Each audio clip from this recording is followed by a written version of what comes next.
Pirates here with another One Piece card game video, continuing our coverage on set 3, Pillars of Strength, finally going over all of the black cards, leaving just yellow after this. So without further ado, just want to thank One Piece card game dev for supplying all of these translations, and let's just go right on into it. So first off, as our black leader, we have Rob Lucci, so really glad that he's getting his time to shine here. So he's a your average mono leader, so 5/5 CP9 attributes. Your turn, once per turn, you may discard 2 cards from your hand. When your opponent's character is KO'd, set this leader as active. This is pretty solid. It can fortunately activate itself, which is really good because you can just attack into anything and resend it. It also procs off of blockers if your opponent is at, say, a 0 life and they have to block. What's nice is that while you do have to discard 2 cards, because you don't need to rest any Dawn like you would with, say, Captain Kid or Kuro, you can theoretically just go full Unga Bunga and put all of your Dawn under Lucci if your opponent only has 1 blocker just to guarantee going for game. So that's very neat. I think this is a really neat leader. I think it's also good that they're putting a new take on black, just because all black was before in set 2 was all about KOing, and this is about KOing, but it does it in an aggressive way as opposed to just KO for the sake of KO. So really nice leader. Next, we have our dual color leader, Charlotte Linlin, who is black and yellow. She is a usual dual color leader, so 5k for life.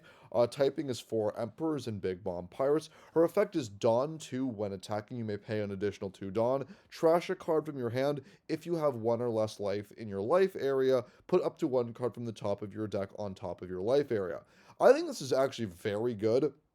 Functionally, for 4 Dawn, you can heal 1, because while you do have to discard a card, because your top deck is going into your life will go into your hand anyways, so you do eventually break even on damage once you get hit.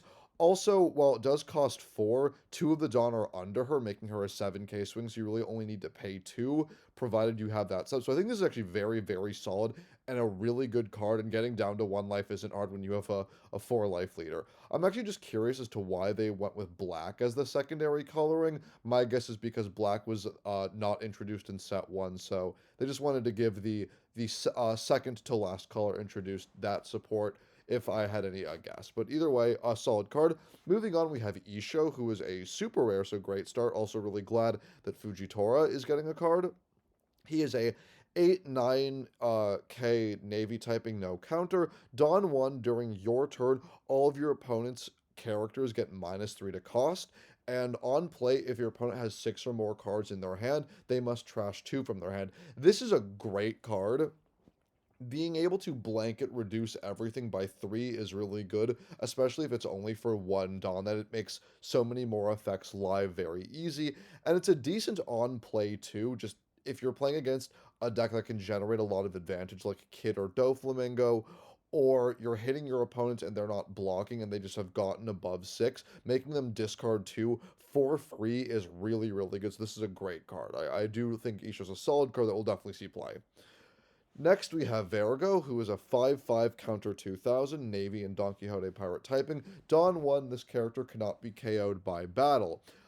This, I think, has the potential to be really good. So it having counter 2000 already makes it likely to see play just because of that counter protection.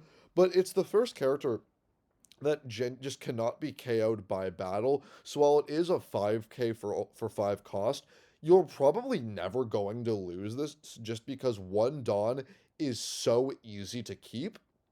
I don't know why you wouldn't do that repeatedly every turn. So I think Virgo is very solid just for a consistent 5k attack every turn. Then we have Kaku, another super rare, who is a 5/6 counter 1000 CB9 typing. On play, you may return 2 cards with a type, including CP from trash, to the bottom of your deck to KO up to one of your opponent's characters with a cost of 3 or less. So this is really nice. It also works with Rob Lucci, funnily enough, because you are going to be KOing something. And while you do need to have that prior trash setup by having things in it to recycle, it is a functionally free KO with no real prerequisite beyond that. It just needs to be the typing and you have the setup, so it doesn't need to be rested like you're playing green or have some kind of power threshold like red. I think this is a very solid card. Then we have Khalifa, who is a 4/4 counter 2000 and CP9 typing, already great with that counter. On play, draw 2, trash 2, then give up to one of your opponent's characters, cost -2. This is great, a solid card. Having the counter 2000 is obviously good, and it immediately makes something like Kaku live because you can just discard 2 CP9 cards, and being able to filter by virtue of her effect, I think is great. And yeah, just a great card. Really nothing much to say. We have Kumadori, who's a vanilla, so 4/6 counter 1000 CP9 typing. Then we have Corgi, another very odd choice of card to use for this. He is a 1/0 counter 1000 world government typing, so not even CP, which is questionable. On play, check the top 5, place 2 in the trash, bottom deck to the rest. This is easily a 4 of because you can, for 1 cost, you can set up something like Kaku's effect. And if anything, you can also just filter by taking things out of deck that you don't want, just to increase your chance of hopefully drawing something good. This is a fantastic card, and I'm kind of just sad that it isn't a CP9 typing, just so it can't function off of itself. Or rather, if it gets trashed, you can't put it back, but that might be the reason why. However, I think this is a solid card that you're likely going to want to run because of how quickly you can set up your CP9 cards. Then we have Jerry, the really weird tall dude from the C Train portion of the arc. Just another vanilla, so 2/4 counter 1000 CP9 typing. Jabra, another vanilla, so 5/7 counter 1000 CP9 typing. Then we have Spondum, 1/2 counter 1000 CP9 typing. On play, check the top 3, reveal a CP9 at, other than itself, add it to hand, trash the rest. Beautiful, phenomenal, absolutely amazing. This is such a good card. Uh, you're gonna probably run a lot of CP9 cards anyway, so having a target hopefully isn't that much of an issue. And if anything, just trashing them means you're gonna be setting something up regardless. So this is just a fantastic card. Then we have Nero, who's a vanilla, so 3/5 counter 1000. Kind of shocked by how many vanillas we have, but it might just have been the order for whatever reason. We're going to get to the non-vanillas right now. Then we have Fukuro, 3/3 counter 1000 CP9 typing. This character cannot be KO'd by effects. Also very good, just blanket. And it has blocker on top of that. This is very, very good. It's not amazing against green because it still can be rested. However, having a unkillable blocker, except for when it blocks, already makes it really good. So I think this is definitely a card you're going to want to be running in a CP9 deck. Then we have brand new 2/3 counter 1000 Navy typing. On play, check the top 3, add a Navy from your hand, then trash the rest. So it is just a copy of Spandam, but for the Navy cards. So you're probably going to be wanting to run this just for the added consistency. Also, it has a decent attack stat, so 2 Dawn does make it attack something. If anything, I'd imagine you might even want to run this in CP9 just because, well, even if you don't run any Navy cards, if you don't run any other Navies, it is functionally just a mill 3, which is really good for CP9 setup. So I could actually see a world where it sees play in CP9. Then we have Bluno, who is a 5/6 counter 1000 CP9 typing. Dawn 1, this character gets blocker. On KO, play up to 1 character with a cost of 4 or less with CP and typing from trash and rest it. This is amazing. It does require the 1 Dawn, but it is a blocker with an on KO, and it's a free play of a CP from trash, so it's also a break even on death. This is a fantastic card. This is really, really good. I can't imagine you running any less than 4 of this. Then we have Helmeppo, who is a 1/0 counter 1000 Navy typing. On play, reduce the cost of up to one of your opponent's characters without any original effects to 0 during this turn. This is kind of this is bad, honestly. It's a common. It only reduces vanillas, and vanillas see play, of course, but not to huge swaths where you want to be targeting them. And black has enough ways of reducing the cost that even making just a vanilla to 0 isn't that big of a deal. Then we have Rob Lucci, who is a 6/7 no counter CP9. On play, you may return 2 cards, including CP and their typing, from trash to the bottom of your deck. This character gains rush. Very good. Another way of recycling cards that you mill as well, because it's a card with rush in black that has that 7k stat line. So this is another really good card. Yeah, really not much to say. This is a solid card. Then we have Wanze, my Ramen Kenpo King, 2 cost 4K, CP7 typing, kind of a bummer because, well, he technically wasn't CP9 in the anime. Actually, wait a minute, was it CP in general or CP? Oh, it's just CP. I thought it was CP9 this whole time. Okay, never mind. You can return this off of both Rob Lucci and Vikaku, so this is already never mind what I was about to say. On play, discard a card if your leader has CP and it's typing, KO up to one of your opponent's characters with a cost of 1 or less. Don't think that's bad.